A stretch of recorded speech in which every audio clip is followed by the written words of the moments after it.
देखो डाटा ये आया है, जो ये डाटा कंपाइल किया गया है वो इलेक्शन कमीशन ऑफ इंडिया के द्वारा किया गया है।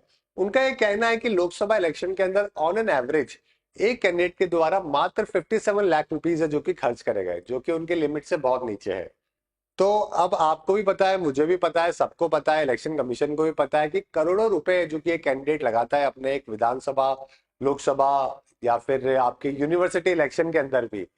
तो लेकिन थ्योरेटिकली जो है उन्होंने डाटा रिलीज किया। अब एग्जाम में तो देखो हमें प्रैक्टिकल बात लिखनी होती नहीं है, हमें वही लिखना होता है जो कि डाटा अवेलेबल होता है। ऑलराइट, तो कैंडिडेट 2024 के लोकसभा इलेक्शन के अंदर उन्होंने 57.23 लाख कैंपेनिंग के अंदर खर्च किया अकॉर्डिंग टू द एटलेस, जो कि अभी जनरल इलेक्शन के ऊपर रिलीज किया गया इलेक्शन कमीशन ऑफ इंडिया के द्वारा। ठीक है, ये आपको यहाँ पे ध्यान रखना है। इलेक्शन कमीशन ने जो है ना ये अपना डाटा है जो कि निकाला है। चलिए अब 2024 यहाँ पे शशि थरूर के ऊपर बताया गया है कि उनका highest individual expenditure Shashi Tharoor ने 94 लाख किया है। प्रतिमा मंडल टीएमसी की उन्होंने मात्र 12,000 रुपए, 12,500 रुपए में अपना इलेक्शन है जो कि लड़ा है। उसके अलावा हाईएस्ट एक्सपेंडिचर वाले कौन है? राहुल गांधी है, एक डीएमके के राजकुमार है और 3 कर्नाटका के एमपी हैं। इन्होंने टॉप स्पेंडर है जो कि इनको इलेक्शन में बताया गया है। लोवेस्ट एक्सपेंडिचर वाले इंजीनियर रशीद बारामूला एमपी से, इन्होंने 2 लाख रुपए में लड़ा। किरण रिजिजू ने 20 लाख रुपए के अंदर लड़ा। ये लोवेस्ट एक्सपेंडिचर वाले लोग हैं जो कि बताए गए हैं। मैक्सिमम लिमिट की बात करें तो कुछ टाइम पहले ही लिमिट है जो कि बढ़ा दी गई थी। लोकसभा के अंदर जो बड़े राज्य है उसके अंदर जो लिमिट है वो 95 लाख की है, और अगर आप छोटे राज्य से बिलोंग करते हैं तो 75 लाख रुपीज है जो कि आप छोटे राज्यों के अंदर एमपी इलेक्शन में खर्चा कर सकते हैं। तो ये ध्यान रखिएगा, ये आपके लिए जरूरी है, पेपर में ये नंबर कई बार पूछा जाता है। समझ गए? बहुत बार कॉमनली पूछा जाता है। तो ये लिमिट को कुछ टाइम पहले ही रिवाइज है जो कि किया गया था 2022 के अंदर, है ना। और अगर एक्चुअली में बात करें तो इससे कम से कम 10x का खर्चा है जो कि होता है रियलिटी के अंदर। ये है प्रैक्टिकल बात, तो ये है, बाकी थ्योरेटिकल आपको मैंने बता दिया है। ठीक है, तो इलेक्शन कमीशन एक डाटा ड्रिवन सिस्टम बना रखा है ताकि मॉनिटर कर सके कि कौन कितना पैसा खर्च कर रहा है, कहाँ पे खर्च कर रहा है ना, एक्सपेंसेस को ट्रैक करने के लिए। तो ये रेड फ्लैग्स है, एक रेड फ्लैग सिस्टम है जो कि इलेक्शन कमीशन के द्वारा बनाया गया है। तो पेपर में कल को अगर ये पूछते हैं कि बताइए इलेक्शन कमीशन का रेड फ्लैग सिस्टम क्या काम करता है, और 4 आपको ऑप्शन दे देंगे, तो उसमें से ध्यान रखना है कि कैंडिडेट के एक्सपेंसेस कितने होते हैं उसके ऊपर ये रेड फ्लैग डाटा है जो कि काम करता है। बस इतनी सी बात आपको ध्यान रखनी है। ठीक है, representation of the people act 1951 के तहत जो है ये इलेक्शन फंडिंग है जो कि देखी जाती है। और इलेक्शन का जो भी इलेक्शन की जो पॉलिटिकल पार्टीज है वो 2 ही पैसे के ऊपर डिपेंडेंट रहती है, एक तो पॉलिटिकल फंडिंग इलेक्शन से पहले, और एक इलेक्टोरल बॉन्ड। इलेक्टोरल बॉन्ड आपको मालूम ही है, हजारों करोड़ों रुपए है जो कि इलेक्टोरल बॉन्ड में बिजनेस टाइकून के द्वारा दिए गए हैं, और जिसके अंदर 100% टैक्स अजम्पशन है। आप सोचिए, तो हमारे देश की सबसे बड़ी प्रॉब्लम ही यही है कि जो टैक्स का पैसा जिसको देना चाहिए वो तो दे नहीं रहा है, वो तो पॉलिटिकल पार्टीज को देकर बचा रहा है अपना, और जिसको नहीं देना चाहिए बेचारा वो पिस रहा है डेली टैक्स के अंदर। तो इंटरेस्टिंगली आपको मैंने पहले भी बताया था शायद, देश का जो 10% जो वेल्दी है ना लोग, जो 10% सबसे अमीर है, वो देश की 70% वेल्थ लेके बैठा हुआ है। आपको मालूम है ना ये बात? वेल्थ ऑफ इंडिया, ज्यादा फर्क नहीं है, ब्रिटिश 1% थे, आज 10% लोग हैं, इस तरीके से मान लो। ओके, तो आज हमारे देश का 10% जो वेल्थी है वो आज हमारे देश का जो है वो 70% पैसा है जो कि उसके पास में है। और ऑन एन एवरेज अगर आप देखोगे कि कितना टैक्स पे करता है तो आपको लगता होगा ना यार 20-30% तो करता ही होगा, 40% तो करता ही होगा। अगर उन सबका निकाल लोगे ना तो 3% टैक्स है जो कि वो लोग पे करते हैं, 3%। आप अभी स्टूडेंट हो, आप अभी स्टूडेंट हो, अगर आप भी ये देखोगे ना कि एक महीने में कितना सामान आप खरीदते हो और उसके ऊपर कितना टैक्स पे करते हो विदाउट कमाए, इनडायरेक्ट टैक्स की बात कर रहा हूं मैं, तो भी आप इनडायरेक्ट टैक्स भी बहुत भयंकर पे कर रहे हो, जबकि आप तो स्टूडेंट हो, आपको तो अभी नौकरी भी नहीं लगी है। अगर आप एक 40,000 रुपए की भी एम्प्लॉय, 50,000 रुपए के भी अगर आपने कहीं ना, अभी तो कह लो चलो वो 11 लाख वो लिमिट हो गया है थोड़ा बहुत ठीक, वरना आप सोचिए अगर चलो ये अज्यूम करते हैं कि 2-3 साल बाद आपकी 1 लाख रुपए सैलरी हो जाएगी, सरकारी एम्प्लॉय हो आप, गवर्नमेंट एम्प्लॉय हो, प्राइवेट हो, कुछ भी हो, गए आपके टैक्स के पैसे। इनडायरेक्ट तो आप बैंकर पे करोगे करोगे, अभी डायरेक्ट भी पे करोगे बैंकर, है ना, वो वाली कहानी है। तो ये 3% अगर सोचिए, यही लोग अगर ये पैसा अगर 30% टैक्स पे करे तो देश का मतलब मिडिल क्लास और लोअर इनकम को तो पे करने की जरूरत ही ना पड़े। अब ये लोग बचाते कैसे हैं, क्योंकि अगर आपने इलेक्टोरल बॉन्ड में मान लीजिए 1,000 करोड़ का डोनेशन दे दिया, तो 1,000 करोड़ आपको टैक्स वाले वापस से दे देंगे, क्योंकि 100% टैक्स रिबेट है। और क्या चाहिए किसी भी। और अगर आपने किसी पॉलिटिकल पार्टी को सोचिए 1,000 करोड़ रुपए दे दिया, तो वो मंत्री संतरी तो आपके घर में चारों तरफ आपको पैर दबाते हुए मिलेंगे। इतना पैसा उनको इलेक्शन में लड़ने के लिए मिल रहा है, वो वाली कहानी है। ठीक है, तो यहाँ से जो है ये पैसा है जो कि मेजरली आता है इनके पास में, है ना। डिजिटल कैंपेनिंग में भी आजकल काफी खर्चा है जो कि होने लग गया है। इसी वजह से फेसबुक हो या फिर ट्विटर हो या फिर इंस्टाग्राम हो, इन सब के पास में भी भारत के जब इलेक्शंस होते हैं तो इनके पास में बड़े पैसे आते हैं। और इसीलिए ये फेक पोस्टों को रोकने के लिए भी काम नहीं करते, क्योंकि फेक पोस्ट से ही लोग उसको डिजिटल एड के थ्रू उसको रन करवाता है।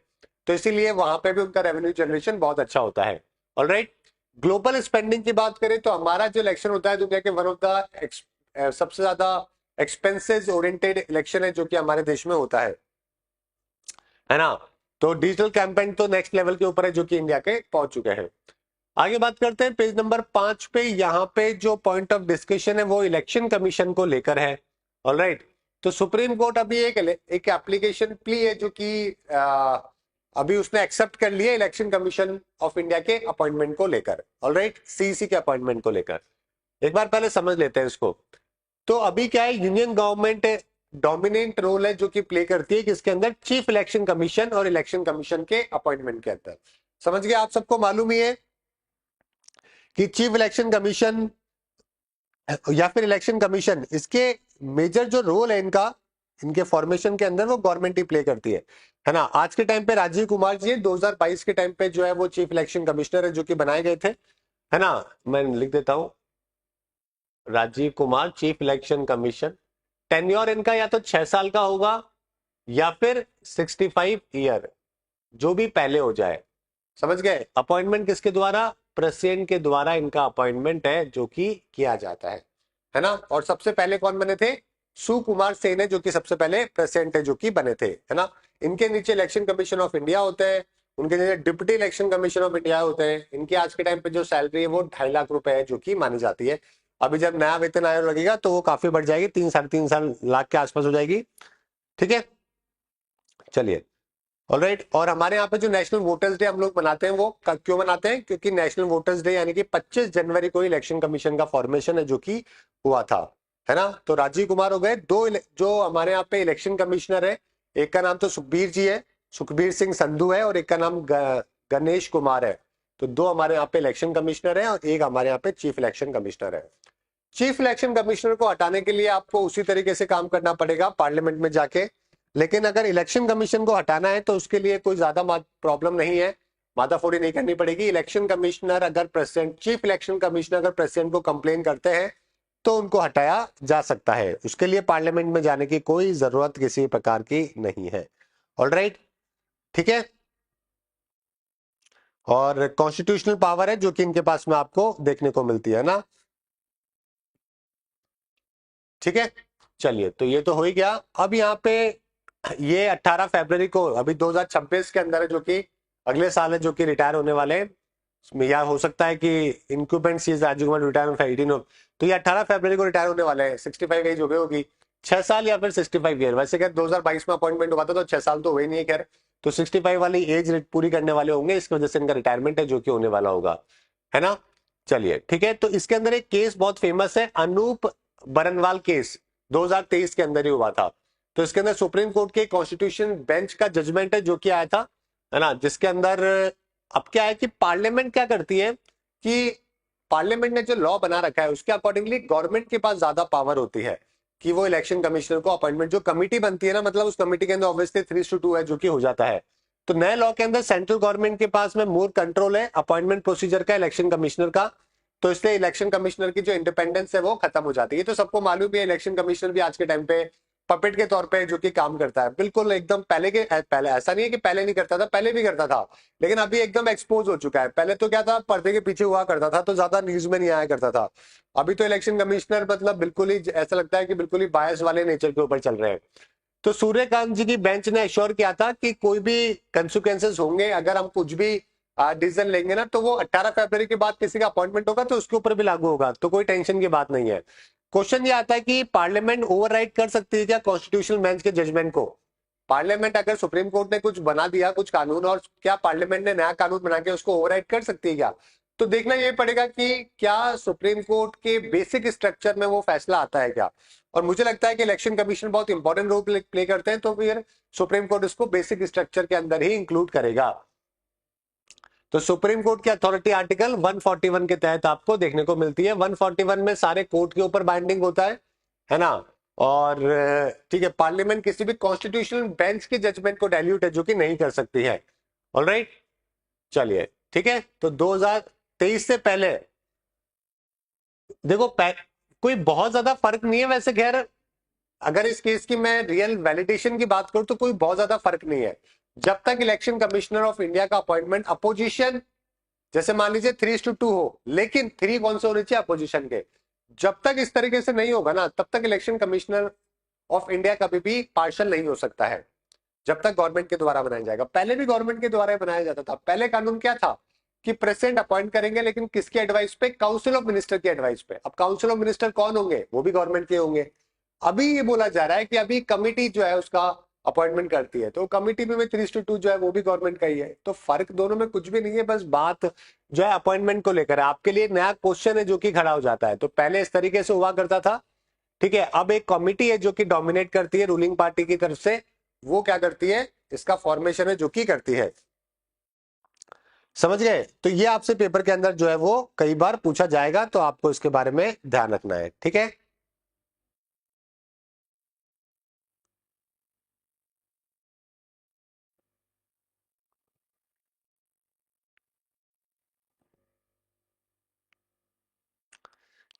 ऑलराइट। और सिलेक्शन कमेटी के अंदर कौन होगा? 3 मेंबर की सिलेक्शन कमेटी है जिसको प्राइम मिनिस्टर है जो कि हेड करते हैं, है ना। ठीक है,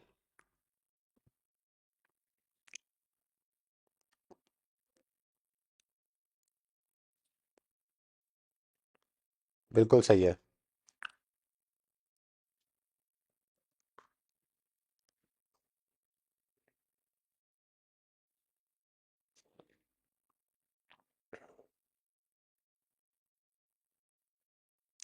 बहुत सारे देशों के अंदर अलग अलग तरीके हैं जो कि अपॉइंटमेंट के होते हैं। बहुत सारे देशों में अलग अलग तरीके से। जैसे कि यूएस की अगर बात करें तो कमीशन जो है वो प्रेसिडेंट के द्वारा अपॉइंट होता है और कंफर्म किया जाता है सीनेट के द्वारा, है ना। वैसे कनाडा के अंदर जो है वो एक हाउस ऑफ कॉमन जो है ना, वो उनका एक रेजोल्यूशन है जो कि पास करता है कि किसको जो है वो वहां के इलेक्शन कमिश्नर का हेड है जो कि बनाया जाएगा। ऑलराइट। वैसे ही साउथ अफ्रीका के अंदर अपॉइंट तो प्रेसिडेंट ही करते हैं, लेकिन वहां पर भी एक जो कमिटी बनती है, उसके अंदर ह्यूमन राइट के लोग भी होते हैं, उसमें जेंडर इक्वालिटी के, पब्लिक प्रोसिक्यूटर, ऐसे कई सारे लोग हैं जो कि उसके अंदर इन्वॉल्व होते हैं। तब जाके ये मामला है जो कि होता है ना। लॉ कमीशन ने तो पहले यही बोला था वैसे इसके अंदर कि एक जो कमिटी होनी चाहिए उसके अंदर प्राइम मिनिस्टर होने चाहिए, लीडर ऑफ अपोजिशन होने चाहिए और सीजीआई होने चाहिए। समझ गए? तो अगर आप सोचिए, सीजीआई तो न्यूट्रल आदमी है वैसे भी। अब एक मान लीजिए लीडर ऑफ अपोजिशन हो गया, है ना, एक जो भी और एक प्राइम मिनिस्टर हो गया। तो पीएम तो गवर्नमेंट की तरफ से हो गया, ये अपोजिशन की तरफ से, और सीजीआई जो है वो न्यूट्रल हो गया।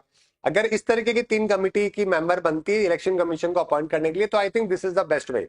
और यही रिकमेंडेशन लॉ कमीशन ने भी दिया था 2015 में। लेकिन प्रॉब्लम यही, लॉ कमीशन का जो रिकमेंडेशन है वो सिर्फ रिकमेंडेशन ही होता है, वो मैंडेटरी नहीं होता गवर्नमेंट के इंप्लीमेंटेशन के लिए, राइट।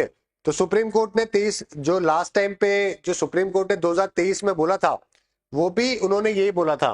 सुप्रीम कोर्ट ने भी ये बोला था कि भाई एक पीएम होना चाहिए, सीजीआई होने चाहिए और लीडर ऑफ अपोजिशन है जो कि होने चाहिए। तो उनका भी यही कहना था, है ना। जो भी सिंगल लार्जेस्ट पार्टी का जो पर्सन होगा लोकसभा के अंदर, वो और सीजीआई। लेकिन वही वाली बात है कि इसको ओवरराइड है जो कि कर दिया गया, है ना, गवर्नमेंट के द्वारा।